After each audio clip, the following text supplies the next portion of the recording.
speaker will be Professor Toivo Maimets. I don't think that for Estonian audience Toivo needs a very long introduction. Toivo has been a professor of cell biology at Tartu University almost for more than 20 years, and he is one of the rare scientists who has seen everything of the system, from inside, from outside, and from the European perspective. Toivo is an active scientist who has been a Minister of Education and Research. It means and has passed all the possible steps from the young scientists to the leader in any respect, including the European professional associations, and that's why I think he's also a very good choice to speak about the excellence from the standpoint of a very experienced scientist and administrator. Thank you, Andres. Thank you very much. And I would like to thank the organizers for this possibility to give some of my thoughts before this excellent audience. Of course, one must admit that after all those wonderful presentations yesterday and today, it is difficult to add anything important or anything new, but I will try my best.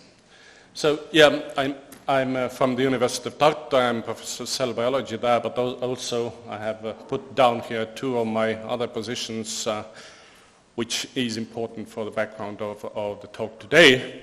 So I'm a member of the board of Science Europe, which is an organization of 53 different European research performing and research financing organizations.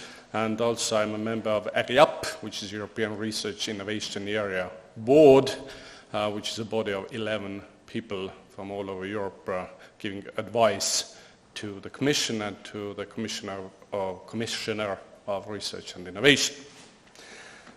I would start with a quite recent policy paper from President Barroso's Science and Technology Advisory Council.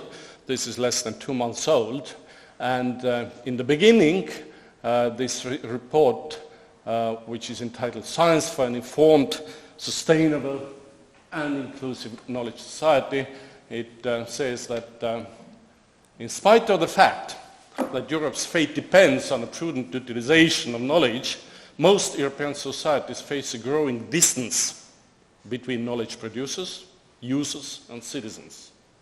Many innovative applications of science and technology lack significant public support, regardless of what the balance of scientific evidence suggests about the level of risk associated with any specific application. The figures come from Eurobarometer 2011, reflecting the data from 2010, and this shows that it looks like all right, 75% of EU citizens are positive about science, and 66% feel that science is making our lives healthier, easier, and more comfortable. However, since 2005, the share of Europeans experiencing trust in science has declined from 78 to 66. And for Estonia, the same report shows decline from 86 to 72. And this was in 2010, and I'm sure if the barometer measured today, this was less than 72. 2 days ago, Monday morning, the University Council, Tartu University Council, which I'm a member of, met with Minister Aaviksoo, who was here also yesterday, and that was the baseline of his presentation, the same thing. Science is losing prestige in the society and therefore on the political agenda. It is marginalized on the political agenda. If you don't believe it, you should look at the financing of research and development in Estonia over the last years. This is 2005, this is 2012.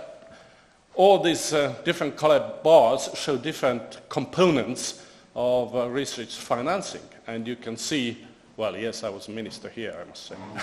You can see the increase of targeted financing up to 2008, and then it goes slowly down in absolute figures. not including the inflation. Okay? The same is true for baseline funding up 2010, then going down. Infrastructure, the same. European Science Foundation grants, more or less the same. And the only thing which has increased since 2008 is the co-funding of structural funds. But here you must understand that this is one-time financing. You build a building, you buy equipment, and then afterwards you create additional expenses to the main research budget. This is what is happening.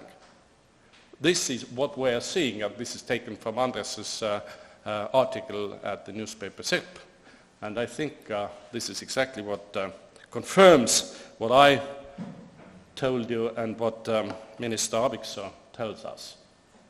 So the issue is, because we all operate mostly on taxpayers' money, the question, I think, is, does Estonian taxpayer understand what are the criteria for research excellence? And do they agree with this criteria of research excellence? I think it's an important question. There's a nice review coming from Canada, from Ethel Mendes, and I strongly suggest you to look at it, which is really thorough analysis on the topic, what is excellence, how to measure that, what are the pros and cons for using different measuring tools for measuring excellence. And of course the issues the author describes are first, what are the dimensions of excellence, what is excellence, how you define excellence, and how you measure that. And yesterday and also today we heard about criteria, we heard about research impacts, we heard about peer review, bibliometrics and other things, and I will briefly stop on those as well. Of course you could agree with an alternative. This comes from Klaus Madsen, a very experienced scientist and research administrator. He was in the Commission for a long time. He's now at the European Organization for Astronomical Research in the Southern Hemisphere. In his book, Scientific Europe, and that's a very good book, Policies and Politics of the European Research Area, he says that asking to explain excellence is a bit like asking a biologist what extraterrestrial life would look like.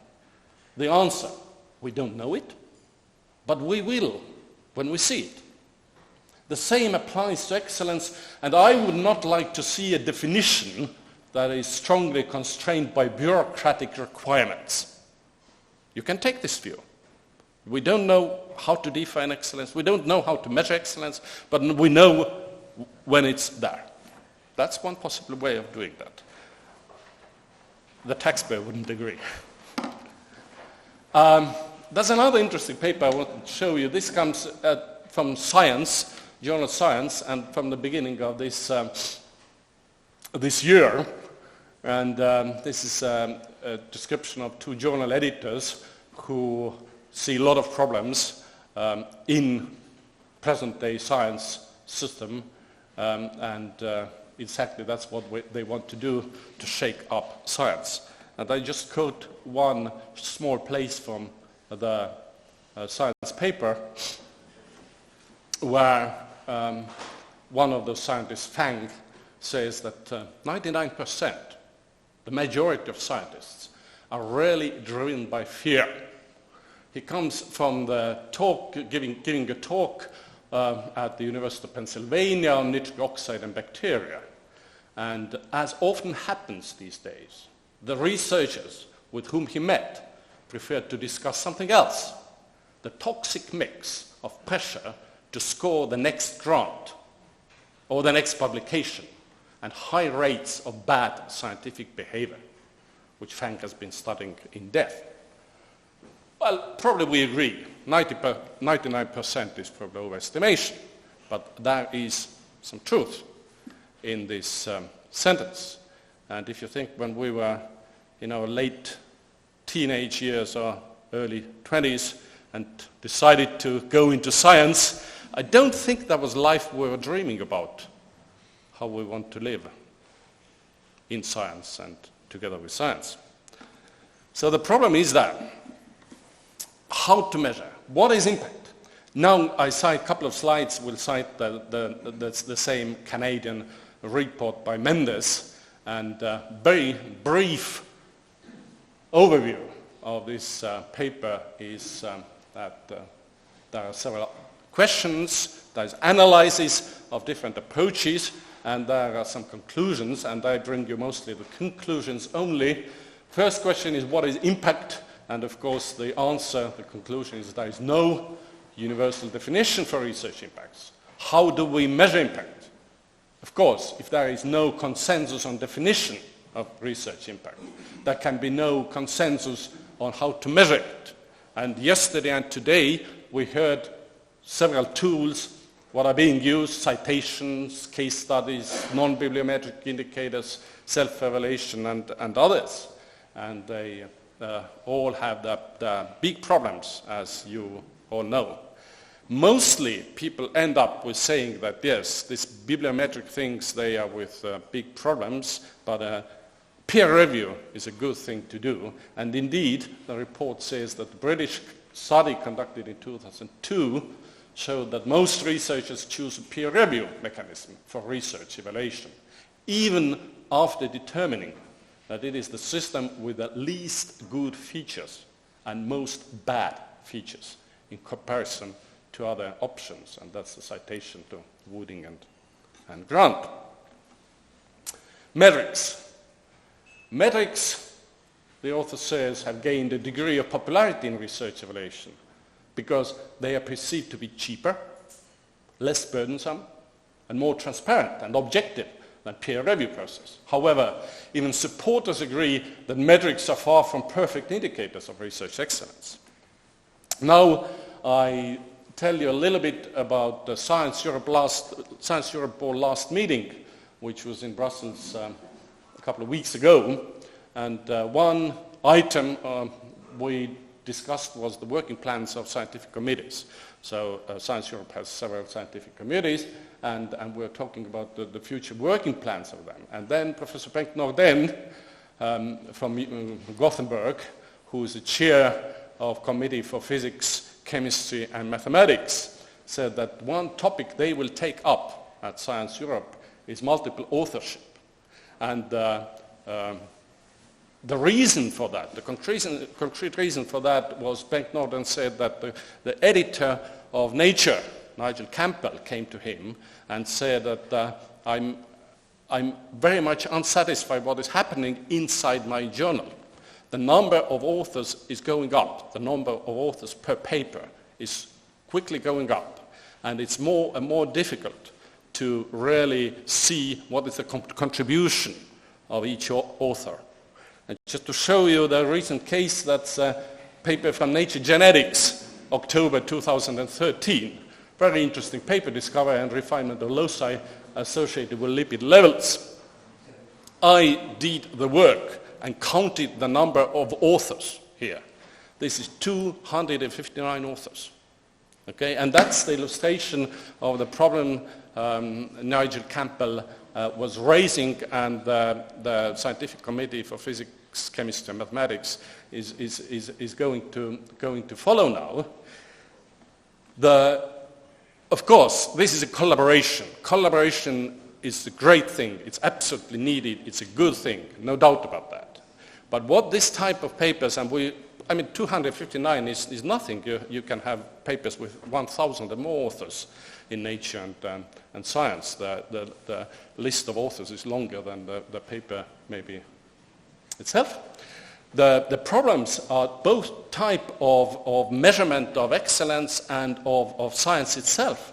And I think the problems of science itself are even bigger, because if you have the group of people, 259, then it covers more or less everybody in the whole world, maybe, who works on that problem, which means that you don't have any possibility for independent control of those data.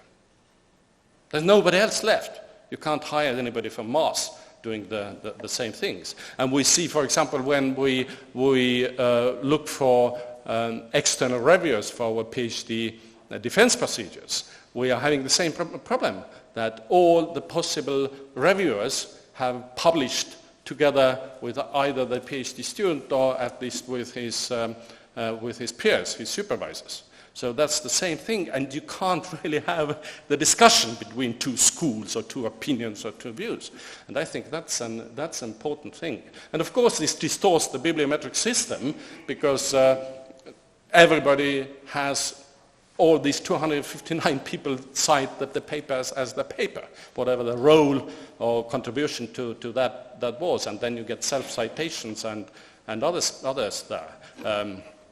Slovenian Research Agency, by the way, does so that if you have a paper with more than 10 authors, you divide the impact of the paper to the number of the authors. This has created a lot of bloodshed. Anyway, the conclusion of this Mendes paper is that these debates highlight two large issues in research evaluation. First, there is no agreement on what is meant by excellence in research. Disciplines have discussed this at length in the past with questions around methods and discipline-specific criteria. The debate about research impact is a more recent addition to the wider attempt to define excellence. Second, the debates on peer review and metrics emphasize another broader question in research evaluation: how do we measure research excellence? Defining research excellence is necessary before measurements are defined.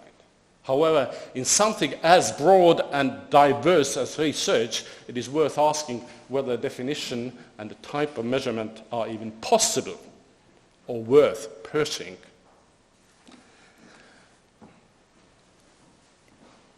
Research, in very general terms, has three broad areas of impact in the society it is functioning. First area is the so-called blue sky science, or as Richard Dawkins, one of my favorite authors, puts it, the appetite for wonder.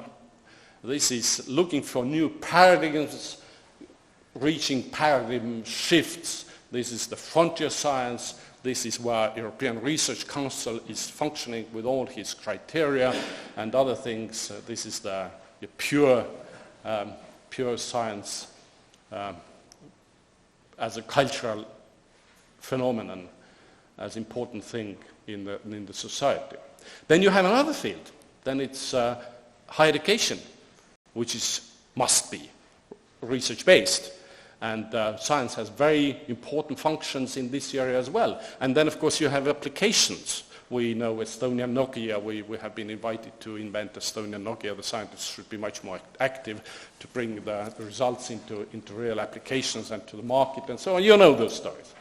You have different things you are thinking about when you think about excellence in those areas. Here, of course, you have those frontier science things, paradigm changes. In applications, you have totally different criteria. This is applicability, this is relevance. And in research-based higher education, you have things like diversity. You can't have Nobel Prize winner level on all areas in a university, but still you have to teach something more than just one or two fields where you have Nobel Prize winners or anybody else, especially in small countries where you have to cover at the university all the levels, and you would like to have them covered based on research, not anything else. So, and I think that if you look at this picture, I don't think you can call excellence a universal entity which can apply it in all those fields. No, I don't think excellence is a universal entity. I think excellence comes in different shapes, in different forms, in different whatever. And that was said yesterday as well. So when I thought about Professor Öqvist's presentation yesterday, when he talked that the universities in Sweden are the weakest link in creating excellence, and after that the rectors of Swedish universities became angry about him, my explanation to this conflict would be that Professor Öqvist tried to use the criteria for excellence in this area and take them into that area. And I think that's a basic mistake, actually. So there would have been no conflicts if it would have been the other way around. And that's another paper. I don't have time for that to show you. This is a very recent paper as well from October 2013, where people analyzed the assessment of science, the relative merits of post-publication review, the impact factor, and the number of citations. And to cut the long story short, they find that none of them is actually working, and ultimately they think that peer review could work, but this is a noisy estimate of merit unless we're prepared to engage many reviewers for each paper here. So now the question is, why do we try to define excellence, and why do we do that? And that was the question of Professor Jakikas yesterday. Why do we do that? And my answer is simple. That's the sentence up here. The answer is, who defines excellence? Controls the distribution of resources. And I couldn't resist the temptation to add here also a sentence I heard yesterday from Courvoisier's presentation: who controls knowledge controls power. I think those two sentences are tightly connected with each other. Who controls that? Who should control it? That's another topic of a long presentation, and I'm going to stop here. Thank you very much.